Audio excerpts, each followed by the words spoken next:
Reality show খেলতে এসেছি দার্জিলিং এর পেহেলগামে। এই কথাটা বলাতে পুরো কমেন্ট বক্স ভরে গেছে, তোমরা কি মূর্খ যে দার্জিলিং এর পেহেলগাঁও কবে থেকে হতে শুরু করে দিল? পেহেলগাঁও তো সেই কাশ্মীরে আছে, কিন্তু না গাইস, আমাদের দার্জিলিংও পেহেলগাঁও আছে, মিনি পেহেলগাঁও। একটা প্লেস এতক্ষণ এখানটা না পুরো মানে তোমার মেঘে মেঘে ঢেকে গেছিল, সাদা হয়ে গেছিল। আমরা ওখানে গেম শো ওখানে হচ্ছিল, এত জোরে বৃষ্টি হচ্ছে, এখন রেনকোট পরে আছে দেখতেই পাচ্ছ, এত জোরে বৃষ্টি হয়েছে যে পুরো মাঠ ভেসে গেছে, মাঠ পুরো ভেসে গেছে। তো বৃষ্টিটা হওয়ার পর যে লোকেশনটা আমাদের চোখের সামনে এসেছে, মানে এই দেখো এই ভিউটা, ওই দিকটা ওই ভেতরটা যাওয়া যায়, ঠিক আছে, ওই পুরো ভেতরটা মানে একটা চুমু ভিউ। এই ভিউটা মানে আমরা এই জিনিসটার জন্য দাঁড়িয়েছিলাম, আমরা দেখতে পেলাম।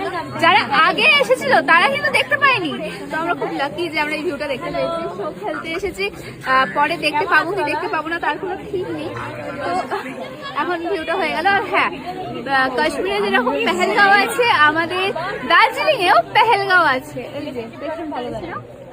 তো শো কি বলে গেমস খেলতে এসেছিলাম, গেমস হয়েছে কিন্তু এখন ক্যান্সেল হয়ে গেছে কারণ বৃষ্টির জন্য।